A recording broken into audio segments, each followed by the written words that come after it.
నిర్మల్ జిల్లా ఖానాపూర్ మున్సిపాలిటీ అనూహ్య రాజకీయ పరిణామాలు చోటు చేసుకున్నాయి. ఎవరూ ఊహించని విధంగా బద్ద శత్రువులైన బీజేపీ మరియు బీఆర్ఎస్ పార్టీ చేతులు కలిపాయి. ఈ రెండు పార్టీల పొత్తులో ఖానాపూర్ మున్సిపల్ పీఠాన్ని బీజేపీ కైవసం చేసుకుంది. ఖానాపూర్ మున్సిపల్ చైర్మన్గా బీజేపీకి చెందిన 9వ వార్డు కౌన్సిలర్ అంక మౌనిక ఎన్నికయ్యారు. అటు వైస్ చైర్మన్ పదవిని బీఆర్ఎస్ దక్కించుకుంది. 6వ ward councillor Mohammed Soyab vice చైర్మన్గా బాధ్యతలు చేపట్టారు. రాష్ట్ర రాజకీయాల్లో ఉప్పు నిప్పులా ఉండే బీజేపీ బీఆర్ఎస్ ఇక్కడ మాత్రం అధికారం కోసం ఒకే తాటిపైకి రావడం ఇప్పుడు జిల్లా వ్యాప్తంగా హాట్ టాపిక్గా మారింది. కాంగ్రెస్ పార్టీకి చెక్ పెట్టేందుకు ఈ వ్యూహాన్ని అమలు చేసినట్లు స్పష్టమవుతుంది. మొత్తానికి ఖానాపూర్ మున్సిపాలిటీలో కొత్త పాలకవర్గం కొలువుదీరింది.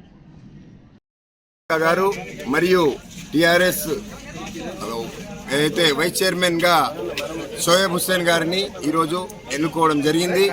మా పార్టీ నుంచి 4 కౌన్సిలర్లు, టిఆర్ఎస్ పార్టీ నుంచి 3 కౌన్సిలర్లు ఓటేసి 7 మాకున్న నిన్న అధికార దర్పంతో అధికారం ఉన్నదనే అహంకారంతో బల్పుతో ఎమ్మెల్యే ఎన్నికల ప్రక్రియని ఆపారు. ఈ ఆపిన క్రమాన్ని మేము కేంద్ర రాష్ట్ర ఎన్నికల సంఘాన్ని దృష్టిని కూడా తీసుకురావడం జరిగింది. నిన్న కలెక్టర్ గారికి కూడా కలిసి ఆయన మీద కూడా కంప్లైంట్ చేయడం జరిగింది.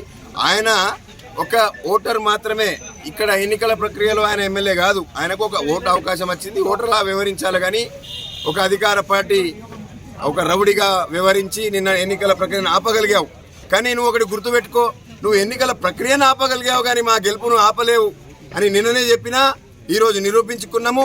ప్రజల ఆకాంక్ష, ఖానాపూర్ ప్రజల ఆకాంక్ష నెరవేరింది. ఎందుకంటే మాకు 4 కౌన్సిలర్లను, టీఆర్ఎస్ పార్టీకి 4 కౌన్సిలర్లను వాళ్ళు ఇచ్చి వాళ్ళు తీర్పు ఇచ్చిర్రు. వాళ్ళు తీర్పు మేరకే ఈరోజు మున్సిపల్ పీఠాన్ని కైవసం చేసుకోవడం జరిగింది.